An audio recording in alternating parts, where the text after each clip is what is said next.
Sarah Mitchell was having the worst day of her life. She had just been fired from her job at the marketing firm where she had worked for 3 years. Her landlord had called to say the rent was going up another $200, and to top it all off, her boyfriend of 6 months had broken up with her via text message. A text message. She stood outside the coffee shop on Fifth Avenue, her eyes red from crying, clutching her cardboard box of desk belongings, trying to order an Uber home. Her phone screen was cracked from when she had dropped it earlier in her shock, and the app was being glitchy. She could barely see through her tears anyway. The rain had started to fall, light at first, but growing heavier by the second.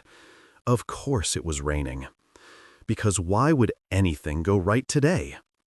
A black luxury sedan pulled up to the curb, and she saw what she thought was her license plate number through her blurred vision. The back door opened automatically, and she climbed in, setting her box on the seat beside her. The interior was unlike any Uber she had ever been in. Cream leather seats that were softer than her own bed, wood paneling that gleamed under subtle lighting, a privacy screen between her and the driver. There was even a small bar with crystal glasses and bottles that looked like they belonged in a museum. She figured maybe the app had accidentally upgraded her or something. Maybe the universe was finally throwing her a bone after the disaster of a day.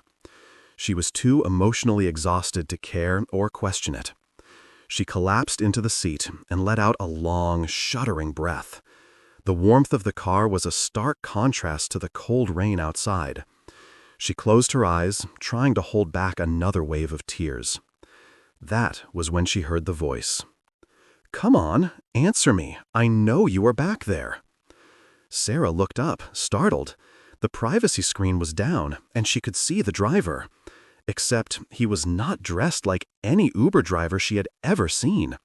He wore an expensive-looking charcoal suit that probably cost more than her monthly rent, a crisp white shirt, and a tie that looked like silk. When he turned to glance at her, she noticed his watch probably cost more than her entire yearly salary. His jaw was sharp, his dark hair perfectly styled, but with just enough wave to keep it from looking too severe. And his blue eyes were currently filled with confusion and something else. Concern, maybe. "Who are you?" he asked, his British accent crisp and commanding but not unkind. Sarah's stomach dropped. The reality of her mistake crashed over her like a wave. I am your Uber passenger?" "My what?" He looked genuinely baffled, his eyebrows drawing together. "This is not an Uber. This is my private car." Oh my God. Sarah felt her face flush red, heat spreading from her cheeks to her neck. "Oh my God, I am so sorry. I thought the car looked like my phone is cracked and I could not see properly, and I just assumed. I am so stupid. Please just pull over and I will get out. I am so sorry." The man stared at her for a moment, taking in her tear-stained face, her rumpled clothes, the cardboard box beside her with a rolled-up motivational poster sticking out of it. Then he sighed deeply, and something in his expression softened. "Where are you trying to go?" "Brooklyn, Sunset Park. But please, just let me out here. I will order another car. I am so sorry. This has been the worst day of my entire life, and I am such an idiot for making it worse." "Brooklyn is quite far from here. How much was your Uber supposed to cost?" "I don't know. Maybe $30, maybe $40 with surge pricing?" The man was quiet for a moment, studying her in a way that made Sarah feel like he was seeing right through her carefully constructed walls. Then he did something unexpected. He turned back to face forward and said, "Morris, take us to Brooklyn, please. Sunset Park." The driver, an older gentleman with kind eyes that Sarah had not even noticed before, nodded without question. "Very good, sir." "Wait, what? No, you do not have to do that. Please, I have already messed up enough for one day. I can't impose on you like this." The man turned to face her again, and for the first time, she saw something soften in his expression. The sharp business edge melted away, revealing something more human underneath. "You are clearly having a terrible day. Consider this my good deed for the month.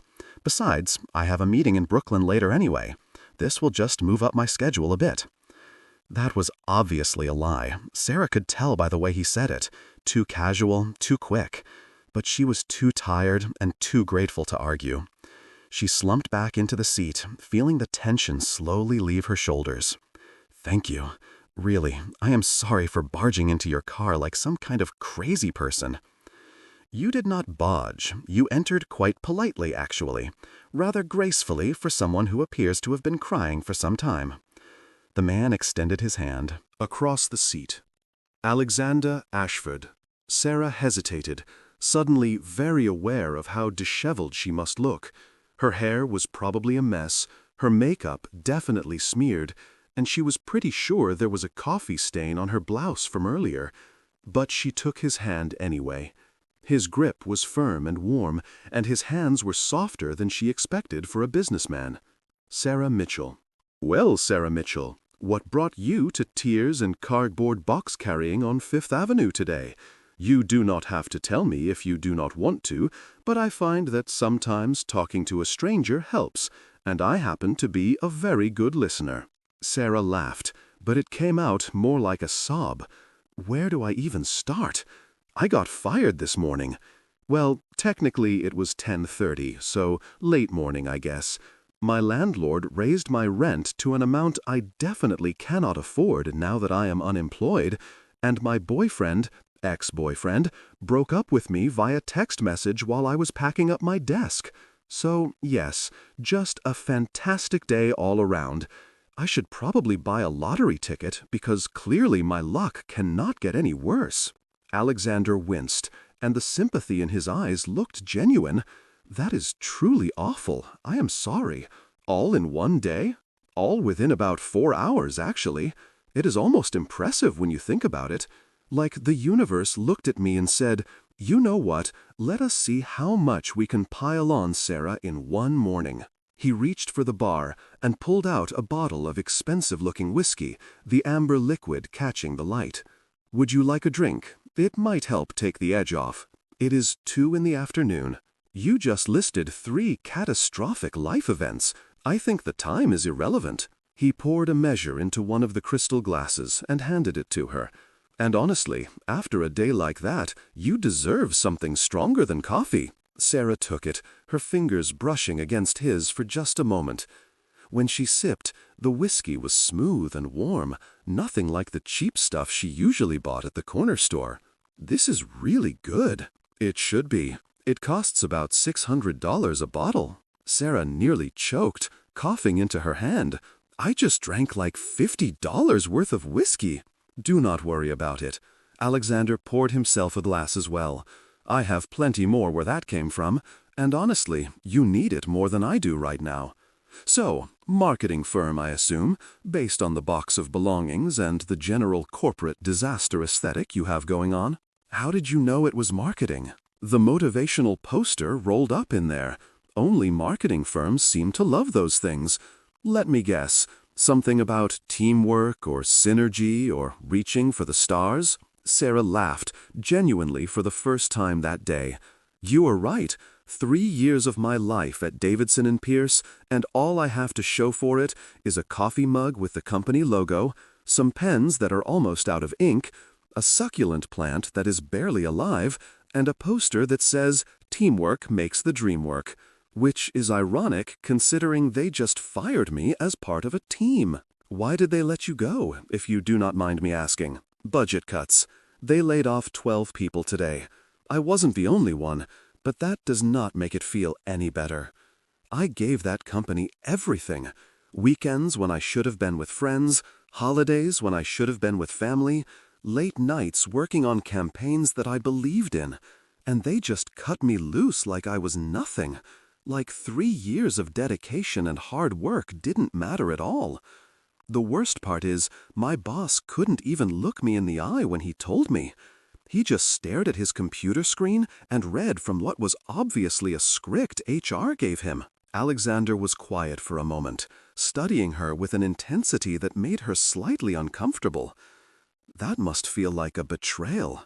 Not just losing the job, but losing faith in something you believed in." "It does. Sarah took another sip of whiskey, feeling it warm her from the inside. I thought if I just worked hard enough, if I was loyal enough, if I gave everything I had, that was enough. But it wasn't. None of it mattered in the end. For what it is worth, any company that would let you go is making a tremendous mistake. I can tell just from talking to you for 5 minutes that you are intelligent, articulate, and passionate about what you do.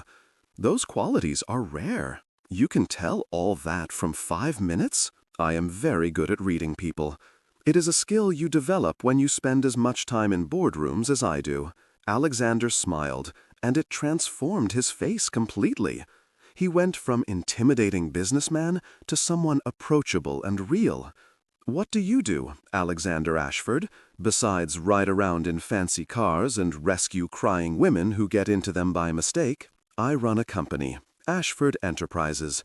We do a bit of everything: real estate development, technology investments, some hospitality ventures, a few retail brands.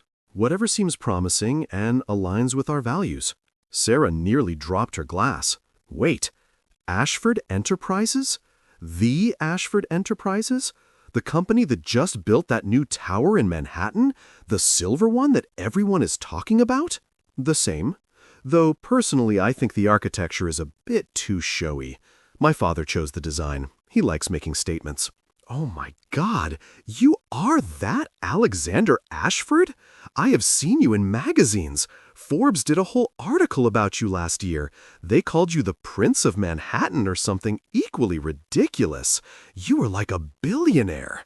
Millionaire, technically, though the billion is not far off if the next quarter goes well. Alexander said it so matter-of-factly that Sarah almost laughed again. But yes, that would be me. And please, that Forbes article was absurd. The writer clearly had a flair for the dramatic. I am just a businessman who happened to inherit a company and is trying not to run it into the ground. And I just cried all over your luxury car and drank your $600 whiskey while looking like a complete disaster. Please, have more. You need it more than I do today. And you do not look like a disaster. You look like someone who has had a very hard day and is handling it remarkably well, all things considered. They sat in comfortable silence for a moment as the car glided through New York traffic. Morris navigated the streets with practiced ease, and Sarah found herself relaxing despite the absurdity of the situation. She watched the city pass by, people rushing along sidewalks, taxis honking, street vendors calling out. Life just continuing on, while hers felt like it had completely fallen apart. "Can I ask you something?" Sarah said suddenly, turning to look at Alexander. "Why are you really doing this? You could have just kicked me out at the first red light and gone on with your day. You are clearly a busy man. This must be a huge inconvenience." Alexander swirled the whiskey in his glass, watching the liquid catch the light. "Do you want the truth or the polite answer?" "The truth. Always the truth. I lost someone very important to me a few years ago, my sister Emma. She was younger than me by 3 years. She was in a bad situation, a relationship that was destroying her, and she needed help desperately. But I was too busy with work to notice, too focused on quarterly reports and acquisition deals and building my empire to see that she was falling apart right in front of me. By the time I realized how bad things had gotten, it was too late. She took her own life on a Tuesday afternoon while I was in a board meeting discussing profit margins. He paused, his jaw tightening with emotion that he was clearly trying to control. So now, when I see someone clearly in distress, someone who looks like they are at the end of their rope, I help. It is the least I can do. It will not bring Emma back, but maybe it will honor her memory in some small way. Sarah felt her throat tighten with emotion, tears threatening again, but for different reasons now. "I am so sorry. That must have been devastating. I cannot even imagine." It was, still is. Alexander looked at her, and his eyes held a deep sadness that spoke of years of grief and guilt. "The worst part is knowing I could have prevented it. If I had just paid attention, if I had just taken her calls, if I had just been there like a brother should be. But I was not. I failed her. So when you stumbled into my car today, crying and lost and clearly at a breaking point, I could not just turn you away. Emma would have wanted me to help. She always saw the best in people, always believed in lending a hand to those who needed it. What was she like, if you don't mind talking about her? Brilliant. Absolutely brilliant in ways that I never was. She wanted to be a writer, used to carry notebooks everywhere, filling them with observations and ideas and fragments of stories. She could see beauty in the smallest things. A crack in the sidewalk, the way light hit a building, an overheard conversation on the subway. Alexander smiled at the memory, and for a moment the sadness lifted. She would have loved this story, actually. The mix-up, the chance encounter, two strangers connecting in the back of a car. She always believed in fate and serendipity and all those intangible things that I dismissed as nonsense. Maybe she's the one who led me to your car today. Maybe this was her way of helping both of us. Maybe she did. I would like to think so. They talked for the rest of the drive, and Sarah found herself opening up in ways she had not expected. There was something about Alexander, about his genuine interest and his own vulnerability, that made it easy to be honest. She told him about her dreams of starting her own marketing consultancy one day, about wanting to work with companies that actually make a difference instead of just selling products people didn't need. She talked about her fears of never being good enough, of being the girl from a small town in Ohio who would never quite fit into the Manhattan world of ambition and success. She told him about her ex-boyfriend Mark, how he had seemed perfect at first, but gradually made her feel smaller and smaller, how he had criticized her work, her appearance, her dreams, how breaking up via text was somehow perfectly in character for him, taking the coward's way out.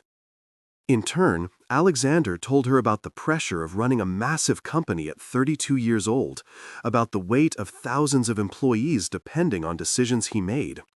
He talked about the loneliness at the top, how everyone wanted something from him and no one just wanted to know him as a person.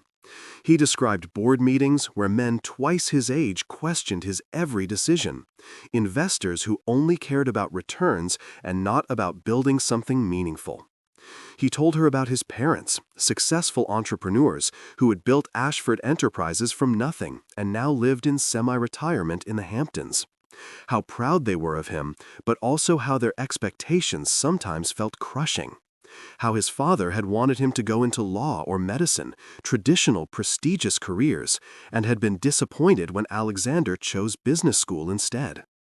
Before Sarah realized it, they were pulling up to her apartment building in Brooklyn. The brownstone looked shabbier than ever next to Alexander's gleaming car. The paint was peeling, one of the steps was cracked, and Mrs. Chen's cat was sitting in the window looking judgmental as always. "This is me," Sarah said reluctantly. "The one with the blue door that really needs repainting. Thank you, Alexander. For the ride, the whiskey, the conversation. You turned my worst day into something almost bearable. You reminded me that there are still good people in the world." Alexander pulled out his wallet and handed her a business card. His personal card, she noticed, not a corporate one. Heavy cardstock, simple, elegant design, just his name and a phone number. "Call me tomorrow. Come by my office at 10. "Why?" "Because I think Ashford Enterprises could use someone with your marketing background, someone with fresh ideas and genuine passion. And because I would like to continue our conversation. You are interesting, Sarah Mitchell. That is rare in my world." Sarah stared at the card, running her thumb over the embossed letters. "Are you offering me a job?"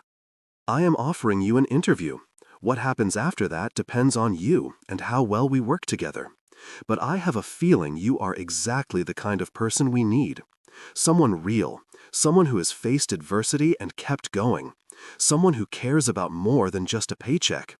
We have enough people who have had everything handed to them. I want someone who knows what it is like to struggle, to fall down and have to get back up." "I do not know what to say. This is insane. Things like this do not happen in real life." "They just did. Say you will call me. Say you will come in tomorrow at 10. Sarah clutched the card like it was made of gold. I will be there, I promise. Good. And Sarah? He waited until she met his eyes. Today was not the end. It was the beginning. Sometimes we have to fall apart completely before we can rebuild ourselves into something stronger. I know that is a cliché, but clichés exist for a reason. They are usually true. She nodded, feeling tears threatening again, but this time they were different. These were tears of hope, of possibility, of maybe everything would actually be okay. Thank you. For everything, for being kind when you did not have to be, for seeing me as a person and not just some crazy woman who got into your car by mistake. You are very welcome. Now go inside before the rain starts again, and get some rest. Tomorrow is a new day, and I have a feeling it is going to be much better than today was. She grabbed her box and climbed out of the car. As she walked up to her building, she turned back to wave. Alexander was still watching her through the window, and he raised his hand in return.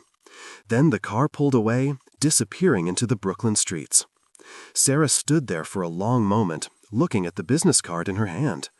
Alexander Ashford, private number. She could not believe what had just happened. She had gotten into the wrong car and somehow ended up with a potential job interview at one of the biggest companies in New York. Her phone buzzed, pulling her from her thoughts. It was Mark, her ex. "Can we talk? I think I made a mistake." Sarah looked at the message, then at the card in her hand, then back at the message.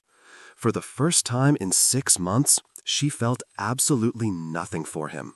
No anger, no sadness, no longing. Just nothing. She deleted the message without responding. She had bigger things to focus on now. That night, Sarah could barely sleep. She kept replaying the conversation with Alexander in her mind. The way he had looked at her, really seen her, when most people just looked through her. The way he had shared something so personal and painful about his sister. The vulnerability he had shown, the kindness in his gesture, driving her all the way to Brooklyn when he clearly had better things to do. She spent hours researching Ashford Enterprises online, preparing for the interview. The company was even more impressive than she had realized. They had divisions in 15 countries, employed over 10,000 people, and were known for innovative approaches to business and corporate social responsibility. They had won awards for sustainability, workplace culture, and community involvement. Alexander himself was often described in articles as a visionary, though some called him cold and ruthlessly efficient in business. There were photos of him at galas and charity events, always in perfectly tailored suits, usually alone or with business associates. Very few personal details were available, which Sarah found interesting. For someone so public, he kept his private life remarkably private. She found the Forbes article he had mentioned. The writer had indeed been dramatic, painting Alexander as some kind of modern prince of industry, heir to an empire, brilliant and driven and untouchable. There were quotes about his business acumen, his ability to see opportunities others missed, his reputation for being fair but demanding with employees. But Sarah had seen a different side of him today. The man in the car had been warm, genuine, vulnerable even. Maybe he saved that side of himself for random strangers who accidentally climbed into his car. Or maybe, just maybe, he had let her see the real Alexander Ashford. At 9:30 the next morning, Sarah stood outside the Ashford Enterprises building in Manhattan. It was a sleek glass tower on Park Avenue that seemed to touch the clouds. The architecture was modern but elegant, with clean lines and reflective surfaces that caught the morning sun. She wore her best interview suit, a navy blue number that she had bought on sale at Macy's 2 years ago. She had printed out copies of her resume, organized samples of her best work into a portfolio, and had rehearsed answers to every possible interview question she could think of. The lobby was intimidating in its perfection. Marble floors polished to a mirror shine, modern art on the walls that probably cost more than her car, and a reception desk that looked like it belonged in a science fiction movie. Everything was chrome and glass and minimalist elegance. Sarah walked up to the receptionist, a polished woman who looked like she had never had a bad day in her life or a hair out of place. "Good morning. I am here to see Alexander Ashford. I have an appointment at 10. The receptionist raised a perfectly sculpted eyebrow, her expression making it clear that people did not just walk in and see Alexander Ashford. Mr. Ashford does not take walk-in appointments. You would need to schedule through his executive assistant several weeks in advance. He gave me his card yesterday." Sarah pulled it out and showed her, feeling a small surge of satisfaction at the woman's expression change. The woman's demeanor transformed instantly, her professional mask slipping just slightly to show surprise. Oh, I apologize. One moment, please." She picked up a phone and spoke quietly, her tone respectful now. Then she looked up with a professional smile that actually reached her eyes this time. "Take the private elevator on the left to the top floor. Someone will meet you there. And welcome to Ashford Enterprises." Sarah's heart pounded as she stepped into the elevator. It was all glass on one side, offering views of the lobby below and the city beyond. The top floor. Of course, Alexander Ashford's office would be on the top floor. The elevator moved so smoothly she barely felt it, and within seconds that felt both too long and too short, the doors opened to reveal a stunning office space. Floor-to-ceiling windows offered 360-degree views of Manhattan. The furniture was modern but warm, leather and wood and clean lines. There were actual plants everywhere, thriving green things that added life to the space. Original art hung on the walls, not the corporate stock photos she was used to seeing. This was a workplace designed by someone who actually cared about the environment people spent their days in. A woman in her 40s approached with a kind smile and intelligent eyes. She had short silver hair styled elegantly and wore a burgundy dress that spoke of quiet confidence. "You must be Sarah. I am Margaret, Mr. Ashford's executive assistant. He told me to expect you. He is just finishing up a call. Would you like some coffee or tea while you wait?" "Coffee would be great, thank you." "How do you take it?" "Just black, please." A woman after my own heart. Margaret led her to a waiting area with comfortable chairs and a coffee table. with fresh flowers. The view from here was spectacular, and Sarah found herself staring out at the city spread below. A few minutes later, Margaret returned with perfect coffee in a real ceramic mug, not a disposable cup. "He is ready for you now," Margaret said, gesturing to a large oak door with brass fixtures. "And Sarah, good luck. He does not usually interview people personally, so you must have made quite an impression." Sarah took a deep breath and walked through the door. Alexander's office was enormous, easily the size of her entire apartment. One wall was entirely windows, offering a view that must cost millions just to look at every day. His desk was a massive piece of dark wood, clearly an antique, covered with organized papers and 2 computer monitors. There were bookshelves filled with actual books, not just for show. And in one corner, a seating area with a leather couch and chairs. Alexander stood by the window, his back to her, phone pressed to his ear. He wore a dark gray suit that fit him perfectly, and even from behind, he radiated authority and confidence. "I understand, Robert, but that is not acceptable. We agreed on those terms in writing, and I expect you to honor them.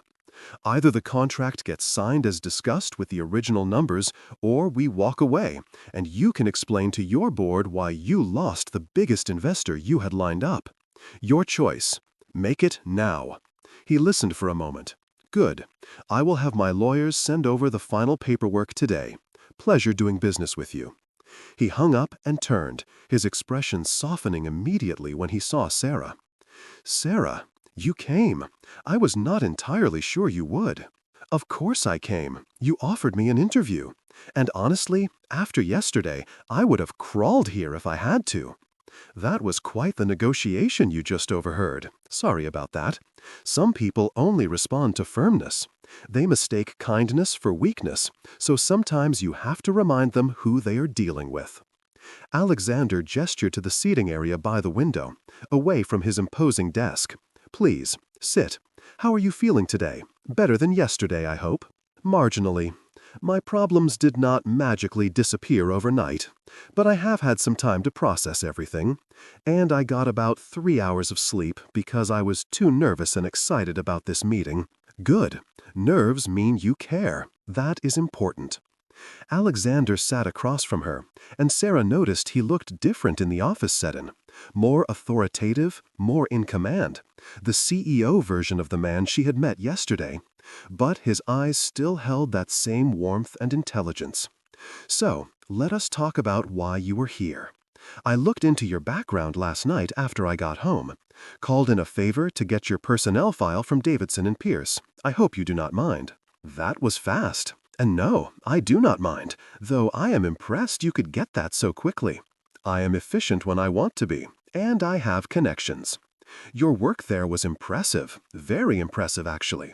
The campaign you did for that sustainable fashion startup last year, the one that went viral and increased their sales by 300%, that was yours, was it not? Sarah was surprised he had dug that deep into her work history. It was a team effort, but yes, I led that campaign. I developed the core concept and strategy. It was brilliant. Creative, engaging, authentic, and it drove real, measurable results. That is the kind of thinking we need here. You took a small company with a good mission and helped them reach millions of people. You told their story in a way that made people care.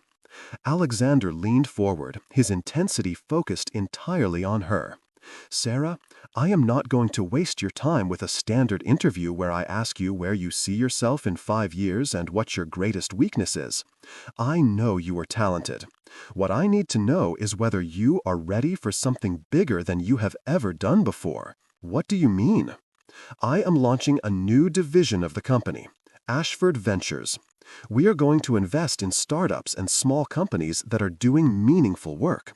Companies focused on sustainability, social impact, innovation that actually helps people instead of just chasing profits.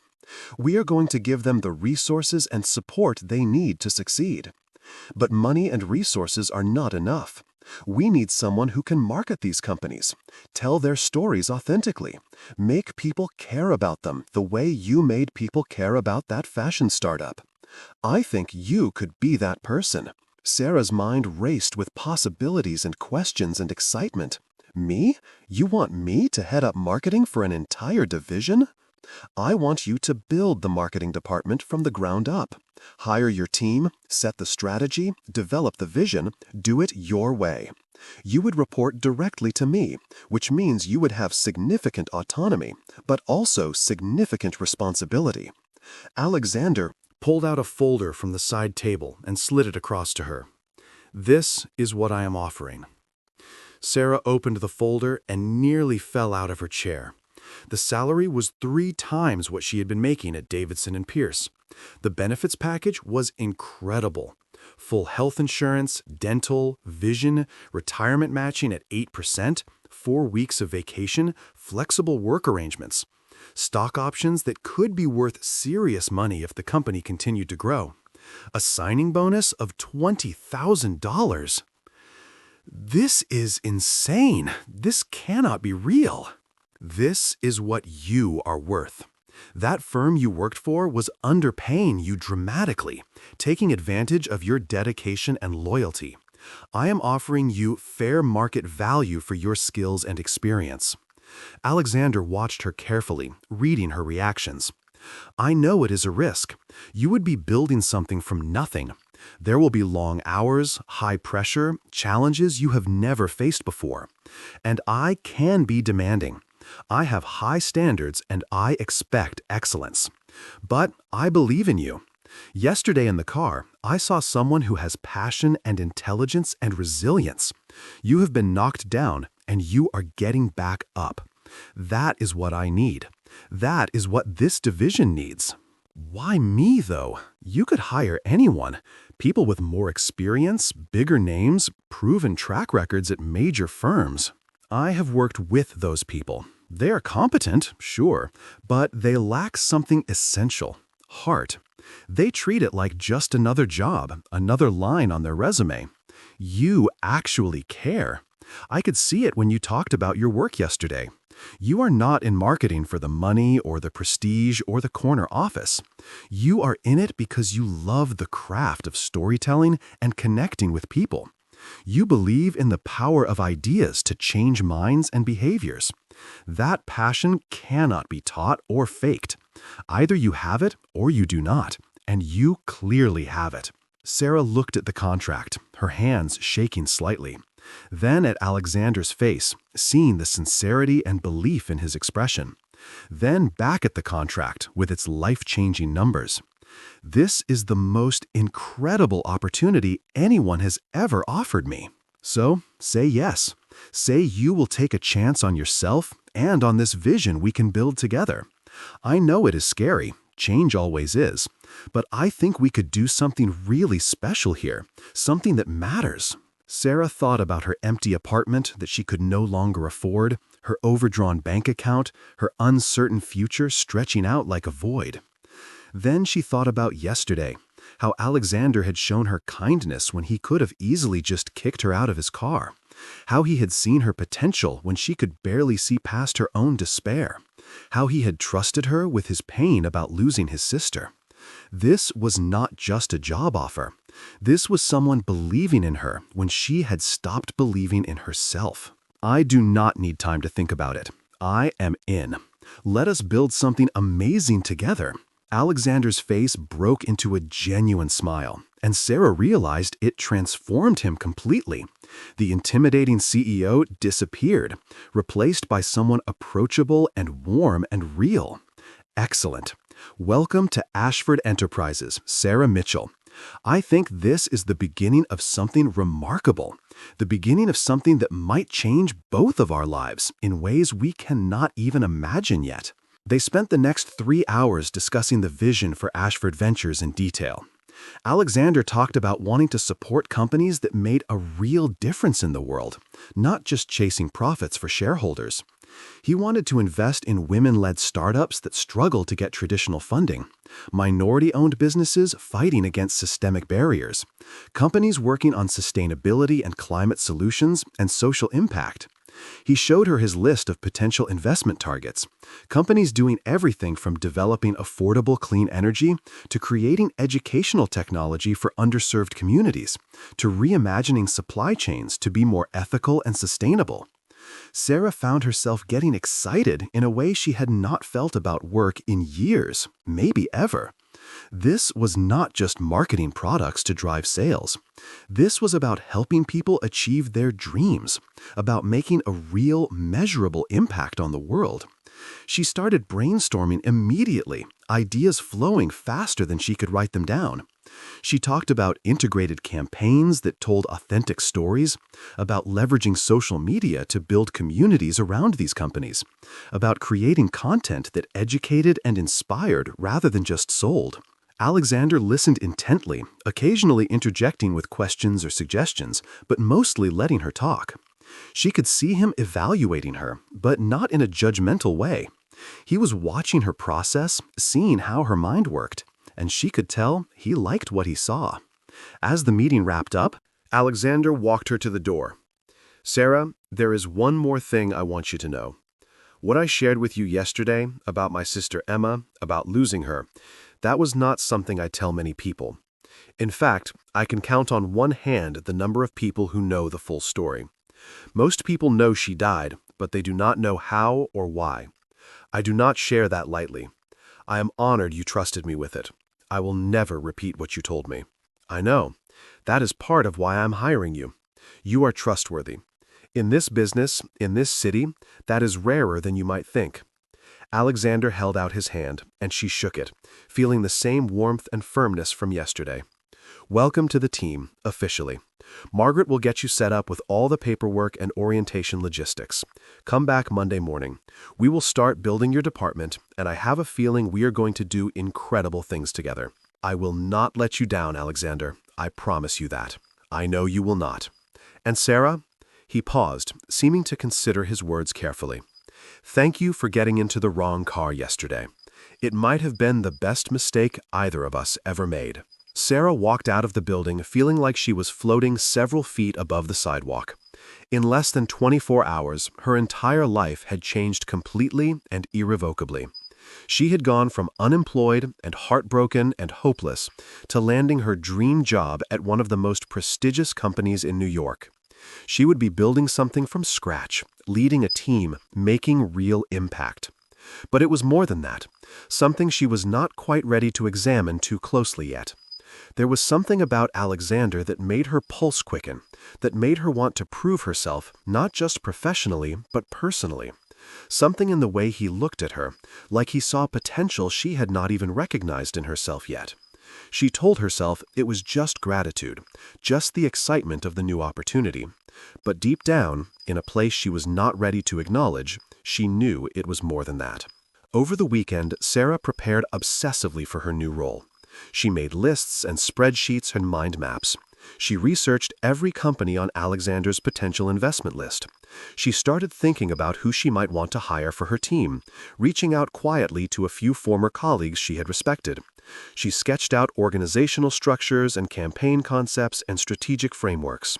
Her best friend Jessica came over Saturday night with wine and Thai food, and Sarah could barely contain her excitement long enough to eat. "Okay, you have to tell me everything again," Jessica said, settling onto Sarah's warm couch with her pad thai.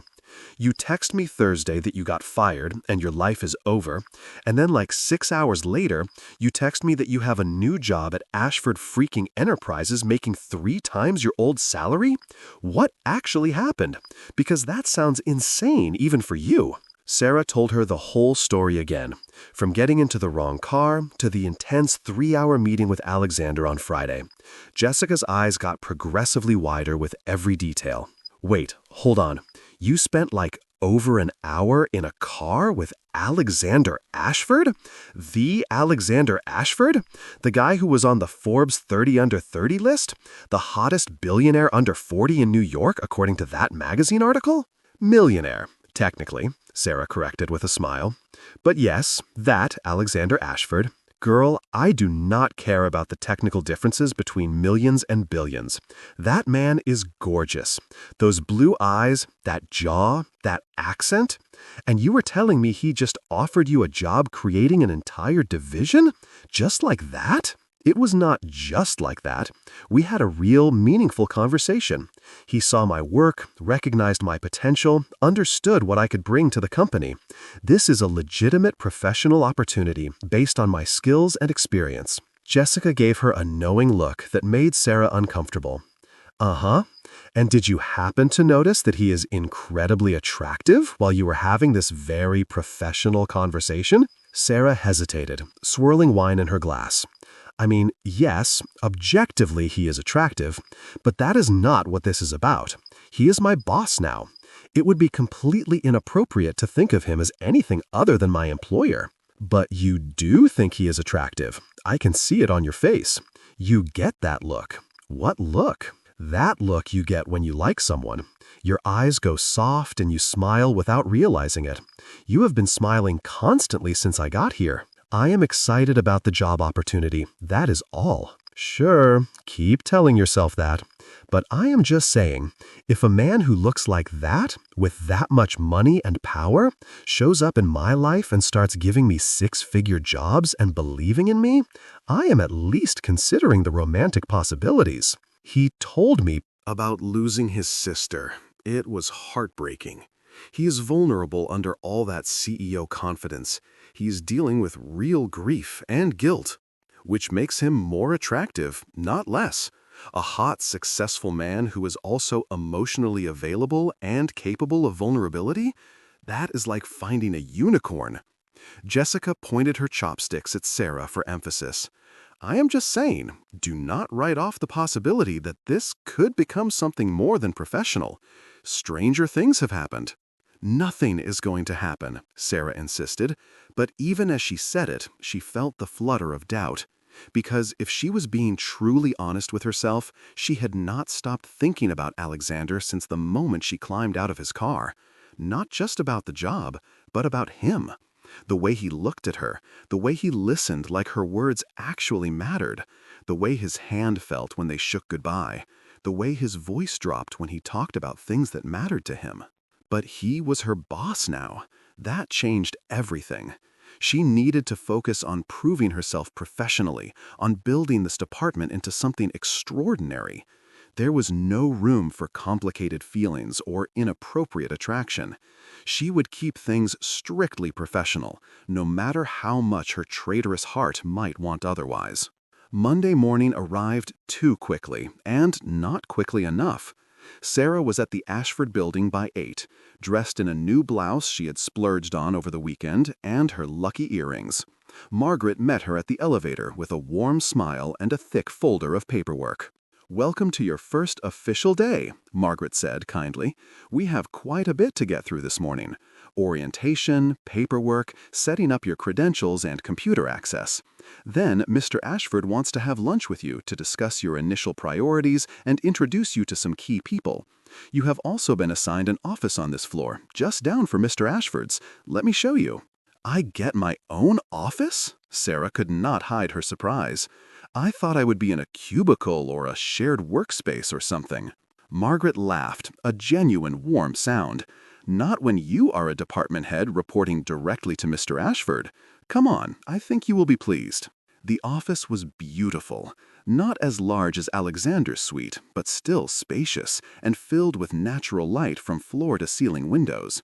There was a proper desk, a comfortable chair, a small meeting table, built-in shelves that were currently empty but waiting for her to fill. Her name was already on the door in elegant letters: Sarah Mitchell, Director of Marketing, Ashford Ventures. Director! She was a director now, at 28 years old, running her own department. She had to sit down for a moment, overwhelmed by the reality of how much her life had changed in just 4 days. The morning passed in a blur of paperwork and orientation sessions. HR walked her through benefits and policies. IT set her up with a laptop and phone and explained the company's systems. Security gave her building access and explained protocols. Everyone was professional and welcoming, though she caught curious glances and whispered conversations. Clearly, word had spread that Alexander Ashford had personally hired someone, and people wanted to know who she was. At noon, Margaret appeared at her door. "Mr. Ashford is ready for you. Conference room B for lunch." Sarah followed her down the hall, trying not to be nervous. This was just a work meeting, a professional discussion about priorities and strategy.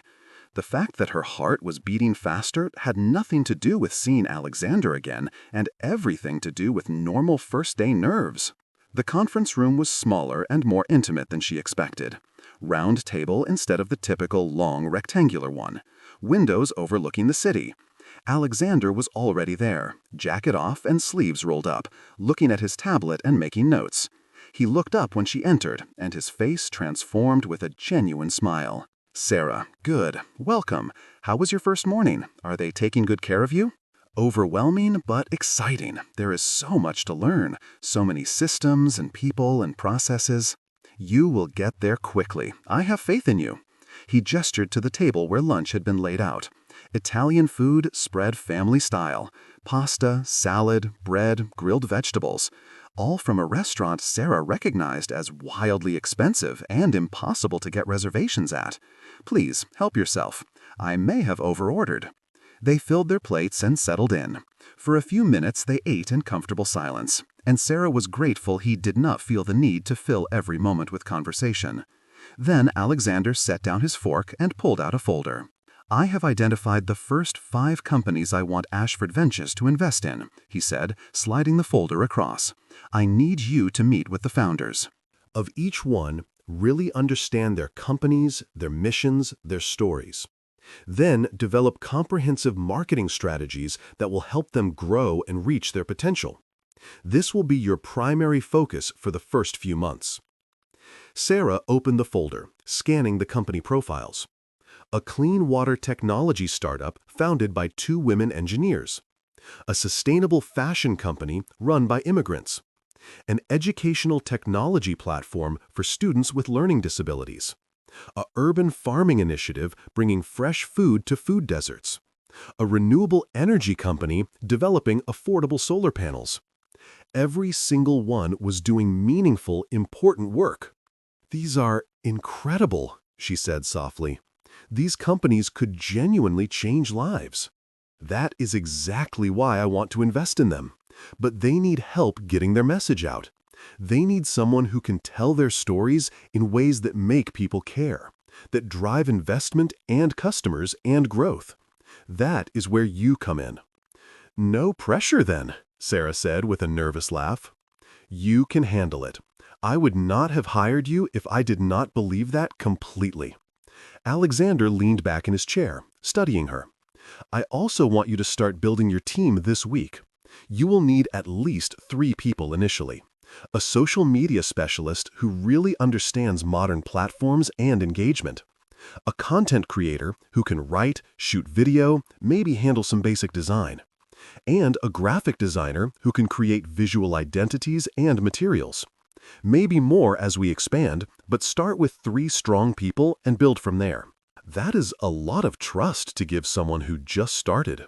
I told you, I have good instincts about people. Usually. He smiled, and there was something warm in his eyes that made Sarah's breath catch for just a moment. Plus, I have been watching how you think, how you approach problems. You are strategic, but also creative. Analytical, but also intuitive. That balance is rare and valuable. Thank you. That means a lot coming from you. They spent the rest of lunch talking through the vision in more detail. Alexander had clearly thought deeply about this venture, about using business as a force for positive change rather than just profit extraction. He talked about measuring success not just in financial returns, but in social impact metrics. He wanted quarterly reports on how many jobs were created, how much carbon was reduced, how many people were served or helped. Sarah found herself getting more excited with every minute. This was the kind of work she had dreamed about doing, not just selling products, but actually helping make the world a little bit better. As they wrapped up, Alexander walked her back to her office. There is one more thing, Sarah. I want to be very clear about something. I believe in transparency and open communication. If you ever have concerns or questions or ideas, my door is always open. I do not want you to feel intimidated or hesitant to push back on things. I hired you for your perspective and judgment, so use them. Challenge me when you think I am wrong. This will only work if we can be honest with each other. I appreciate that. I will do my best to always be direct with you. Good. Oh, and one more thing. We do casual Fridays here. You do not have to wear a suit every day. Alexander gestured to his own rolled-up sleeves and loosened tie. I know I am in this right now, but I had meetings with traditional bankers this morning who expect a certain image. Most days I am much more relaxed, and I want you to be comfortable too. Noted. Though I admit I bought 3 new blouses this weekend specifically for this job. They will not go to waste. He paused at her office door. Welcome aboard officially, Sarah. I am really glad you got into my car last Thursday. Best wrong turn ever made. Sarah watched him walk away, disappearing into his office down the hall. Then she sank into her new desk chair and let out a long breath. She was really doing this. Building a department from scratch, working directly with Alexander Ashford, making a real difference in the world. The next few weeks were intense. Sarah threw herself into the work with single-minded focus. She spent days meeting with the founders of the 5 portfolio companies, learning their stories, understanding their challenges and opportunities. She loved these meetings. Each founder was passionate and driven, fighting against odds and barriers to build something meaningful. The clean water startup was run by 2 women who had met in engineering school and bonded over frustration with how many communities lacked access to safe drinking water. They had developed a filtration system that was affordable and scalable, and they needed help reaching municipalities and NGOs who could deploy it. The sustainable fashion company was founded by 3 immigrants who wanted to prove that ethical manufacturing was not just possible, but profitable. They paid fair wages, used organic materials, and created beautiful clothes that lasted. They needed help breaking through in a market dominated by fast fashion giants. Sarah listened and learned and started developing strategies. She worked late into the evenings, sketching campaign concepts, researching target audiences, developing messaging frameworks. Alexander often worked late too, and they fell into a pattern of checking in with each other at the end of the day, sharing progress and challenges. These informal end-of-day conversations became something Sarah looked forward to. Alexander would stop by her office, jacket off and tie loosened, and they would talk for 30 minutes or an hour. Sometimes about work, but often about other things. Books they were reading, shows they were watching, stories from their pasts. He told her about studying at Cambridge, feeling simultaneously privileged and out of place. She told him about her first year in New York, living in a tiny apartment with 3 roommates and surviving on ramen and ambition. There was an ease between them that surprised Sarah. With other bosses, she had always felt the need to perform, to present a carefully curated version of herself. With Alexander, she could just be honest. She could admit when she was struggling with something or when she did not know the answer. He never made her feel inadequate for not knowing everything. Instead, he helped her think through problems, offering perspective without dictating solutions. Sarah also started hiring her team. She interviewed dozens of candidates, looking for people who had both skills and passion. She hired Maya, a 25-year-old social media specialist who had built a massive following for her previous company through authentic storytelling and engagement. She hired James, a content creator who could write compelling copy, shoot professional quality video, and had an eye for what would resonate with audiences. She hired Priya, a graphic designer whose portfolio showed both technical excellence and creative vision. Her little team bonded quickly. They were all young and hungry and excited about the mission. They worked hard but also laughed a lot, developing inside jokes and a shared sense of purpose. Sarah made sure to create a culture of collaboration rather than competition, where everyone's ideas were valued and failure was seen as part of learning. One evening, about 6 weeks after she started, Sarah was working late on a presentation for Alexander when he appeared at her door with 2 cups of coffee. "Still here?" he asked, though he clearly already knew the answer. "Could say the same about you. What time is it?" "Almost 9. You have been here since 7 this morning. Come on, take a break. Let me buy you dinner." "You do not have to do that. I can grab something on my way home." "I know I do not have to, but I want to. There is a place around the corner that makes the best carbonara in Manhattan. Nothing fancy, just good food and a chance to decompress. You have been working yourself to exhaustion, and I am partially responsible for that." Sarah saved her work and grabbed her jacket. "I do love carbonara." They walked to a small Italian restaurant tucked away on a side street. The owner, an older Italian man named Gio, greeted Alexander like family, pulling him into a hug and kissing both his cheeks. "Alessandro, too long, and you bring a beautiful woman. Is this finally a date?" "Gio, this is my colleague Sarah. We work together." Alexander said it firmly but kindly. "Colleague, sure." Gio winked at Sarah. "He says colleague, but I see how he looks at you. I know these things. Been running this restaurant for 40 years. I see everything." Sarah felt her face flush as Gio led them to a quiet corner table, still chuckling to himself. Alexander looked slightly embarrassed, which Sarah found oddly endearing. "Sorry about Gio. He is a romantic. Sees love stories everywhere, even when there are none." "He seems lovely," Sarah said, deflecting from the awkwardness. "How do you know him?" "This was Emma's favorite restaurant. She dragged me here at least once a week. Gio adopted her, basically. After she died, I kept coming. It felt like a way to stay connected to her." Alexander's expression softened with memory. "She would sit right here and order half the menu, and then talk my ear off about whatever book she was reading or story she was writing. I miss those dinners more than I can say. I am honored you brought me here then, to somewhere that means so much to you." Over pasta and wine, their conversation drifted into deeper territory.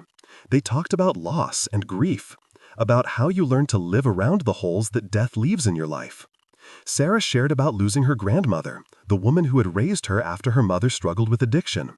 How even years later, she still reached for the phone to call her before remembering she was gone. Alexander opened up more. About Emma, about the guilt he still carried, about wondering what he could have done differently, what signs he missed. Sarah listened without trying to fix it or minimize it, just holding space for his pain. "You know what Emma would say if she could see you now?" Sarah said softly. "She would be proud of what you are building with Ashford Ventures. using your resources and influence to help people instead of just accumulating more wealth, honoring her memory by actually living and connecting with people instead of hiding behind work. How do you know what she would say? Because from everything you have told me about her, she sounds like someone who believed in meaning over money, connection over achievement. And this thing we are building, it is exactly that. Alexander reached across the table and took her hand, a gesture that felt both surprising and natural. Thank you for listening, for understanding, for reminding me what matters. I do not have many people I can talk to about her. Sarah felt the warmth of his hand, the intimacy of the moment. She should pull away, should maintain professional boundaries. But she did not. Instead, she squeezed his hand gently. You can always talk to me about her, about anything. They lingered over dessert, neither wanting the evening to end. When they finally left, Gio winked at them again, and Sarah had to admit that maybe he was not entirely wrong about seeing something between them. Because there was something unspoken but undeniable, a connection that went beyond just working together. But Alexander was her boss. She had a 6-month probation period to get through. Starting anything romantic would be complicated and potentially career-destroying. So Sarah kept telling herself that nothing could happen, even as her heart insisted otherwise. The work continued to be incredible. Sarah's campaigns for the portfolio companies started launching, and the results exceeded all expectations. Social media engagement was through the roof. Media outlets were picking up their stories. Sales and investments were increasing dramatically. The Clean Water Company got a major contract with an international NGO. The fashion company was featured in Vogue. The renewable energy company landed partnerships with 3 major cities. Alexander made sure Sarah got full credit for the success. He mentioned her by name in board meetings, introduced her to important contacts, and genuinely seemed proud of what she was accomplishing. The board members were impressed, and Sarah started getting approached by headhunters from other firms. But she was not interested. She loved what she was building at Ashford. More than that, she loved working with Alexander. The way they could finish each other's thoughts in meetings. The way he trusted her judgment and gave her autonomy. The way he looked at her sometimes when he thought she was not paying attention, like she was something precious and remarkable. Her relationship with Alexander remained professional during those months, though the attraction between them grew increasingly difficult to ignore. They kept their weekly one-on-one meetings, but they were careful to keep things business-focused when others were around. Still, there were moments. Hands that touched while reaching for the same document. The contact lasting just a beat too long. Lingering looks across the conference table that felt weighted with meaning. Conversations that went deeper than they should, revealing vulnerabilities and dreams and fears. Jessica kept telling Sarah she was crazy for not making a move, but Sarah held firm. 6 months. She needed to make it through her probation period, to prove beyond any doubt that she had earned her position based on merit alone. Only then could she even consider if this thing between them could be something more. Finally, after what felt like both forever and no time at all, the 6-month mark arrived. It was a Friday evening, and Sarah had just given a presentation to the full board about the success of Ashford Ventures. The numbers were incredible. Every metric exceeded projections. The portfolio companies were thriving. The board members had actually applauded when she finished, something Margaret told her had never happened before. After the meeting, as board members filed out congratulating her, Alexander caught her in the hallway. His expression was carefully neutral, but his eyes were bright with something she could not quite name. "My office," he said quietly. "Please." Sarah followed him, her heart pounding hard enough that she wondered if he could hear it. Margaret had already left for the weekend, and the executive floor was quiet. Only the ambient hum of the building and the distant sounds of the city far below. Alexander closed the door behind them and turned to face her. His tie was slightly loose, his hair slightly mussed from running his fingers through it during the board meeting, and Sarah had never wanted to kiss anyone more in her entire life. 6 months, he said simply. 6 months, Sarah agreed, her voice barely above a whisper. You have been remarkable. Everything you have built, everything you have accomplished. You have exceeded every expectation I had, and my expectations were already impossibly high. The board is in awe of you. My competitors are trying to poach you. You have nothing left to prove to anyone. Thank you. It has been the most fulfilling work of my career, but it has also been the hardest 6 months of my life in ways that have nothing to do with work. Why? Because I have spent every single day trying not to fall for you, and failing spectacularly. Alexander closed the distance between them in 3 strides. Sarah. The way he said her name, rough with emotion and longing, made her breath catch. Can we finally talk about this? About us? About everything I have been feeling since the moment you climbed into my car? Yes, she breathed. Yes, we can finally talk about it. I have been patient. I have kept my distance. I have watched you shine and grow and become even more incredible than I knew you could be. But I cannot wait anymore. I need to know if you feel what I feel. If these past 6 months have been as torturous for you as they have been for me. I do. God, Alexander, I have felt it since that first day. But I needed to prove to myself and to everyone else that this was real, that I earned my place here. I needed to know that no one could ever say I slept my way to the top, or that you gave me this position for any reason other than my abilities. You did. Everyone knows it. Everyone respects you. You have earned every bit of success you have had here. Alexander cupped her face in his hands, his thumbs brushing gently over her cheekbones. So I am asking you now, with no professional complications hanging over us, nothing left to prove, may I please kiss you? Because I have been dreaming about it for 6 months, and I do not think I can wait another moment. Sarah rose up on her toes, eliminating the last inches between them. Yes, their first kiss was everything Sarah had imagined and infinitely more. Soft and tentative at first, both of them almost afraid to believe this was finally happening. Then deeper, more urgent, 6 months of longing and tension and carefully controlled attraction pouring into that single moment. Alexander's hands moved to her waist, pulling her closer, and Sarah's fingers threaded into his hair, finally touching him the way she had wanted to for so long. When they finally pulled apart, both breathless and slightly dazed, Alexander rested his forehead against hers. I have wanted to do that since the moment you looked at me with those tear-filled eyes and apologized for getting into my car. Worth the wait? Sarah asked, her voice shaky with emotion and desire.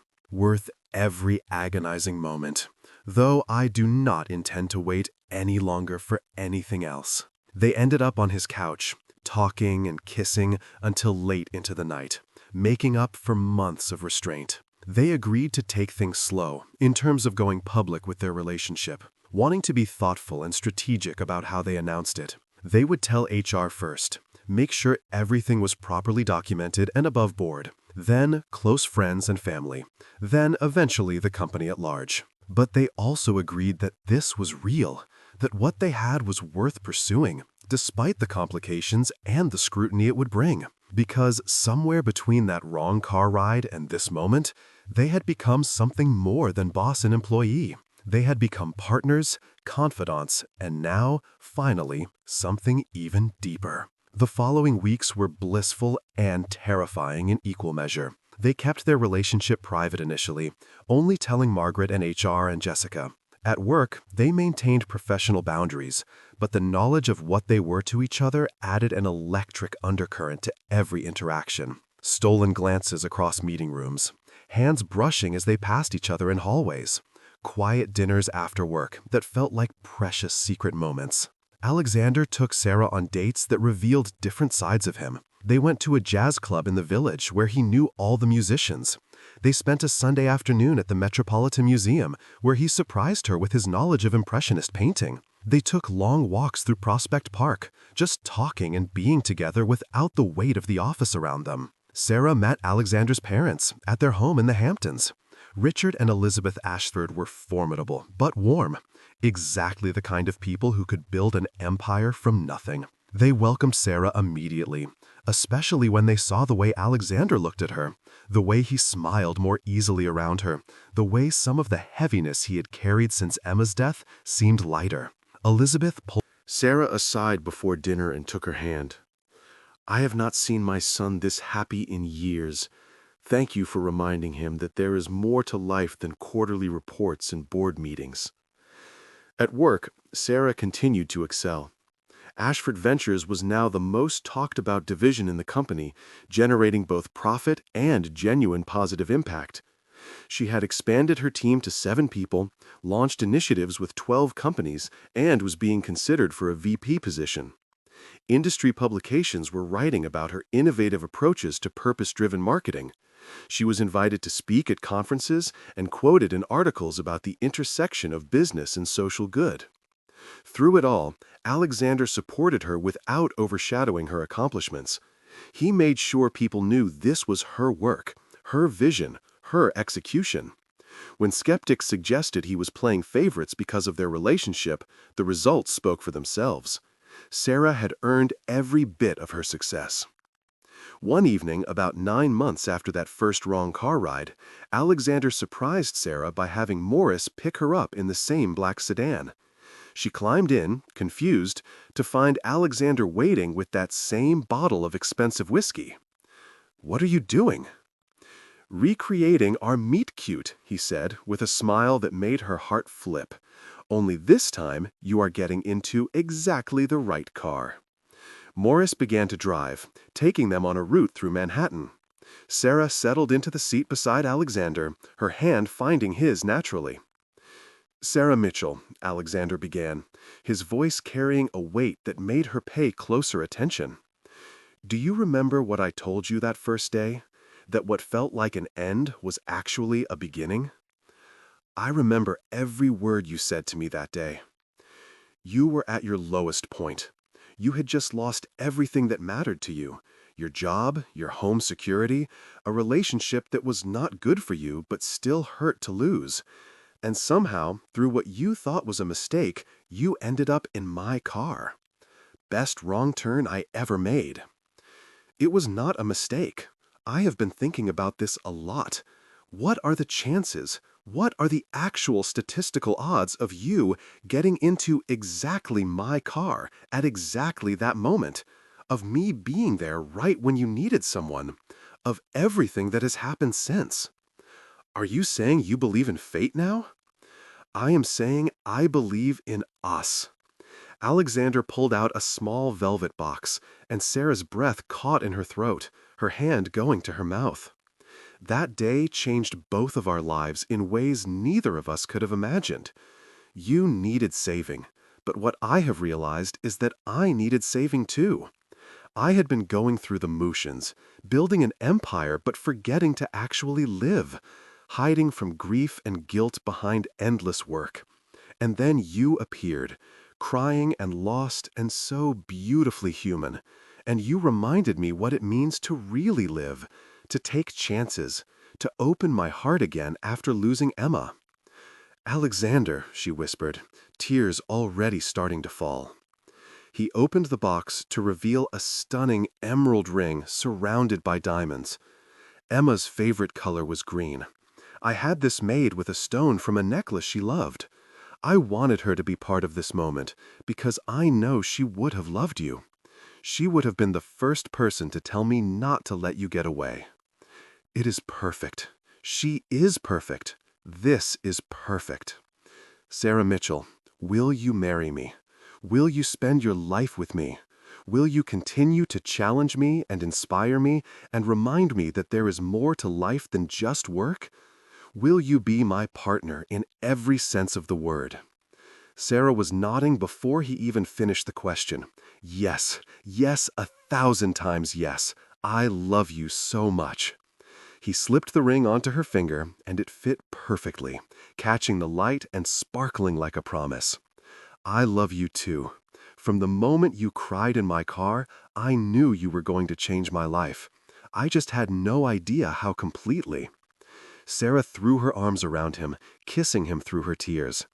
They stayed like that for a long moment, wrapped around each other in the back of the car where they had met, where everything had begun. "You know what the best part of this story is?" Sarah said when they finally pulled apart. "I spent my whole life believing I had to be perfect, had to have everything figured out, had to never make mistakes. And then I made what I thought was the biggest mistake possible. I got into the wrong car. I cried in front of a stranger. I was a complete mess. And that mistake led me to you, to this life, to everything I never knew I wanted." Sometimes the wrong turns lead us exactly where we need to be. Sometimes getting lost is how we find ourselves. And sometimes the person you need most comes into your life in the most unexpected way possible. As Morris drove them through the city lights, Sarah looked at her ring, then at Alexander, then out at the city that had witnessed their entire journey. She thought about that terrible day almost a year ago, how certain she had been that her life was ending, how wrong she had been. Getting into the wrong Uber had led her to the right person, to a career she loved and a purpose that fulfilled her, to a life beyond anything she had imagined possible, and most importantly, to a love that was real and deep and transformative. She had climbed into a stranger's car on the worst day of her life, and she had found her way home.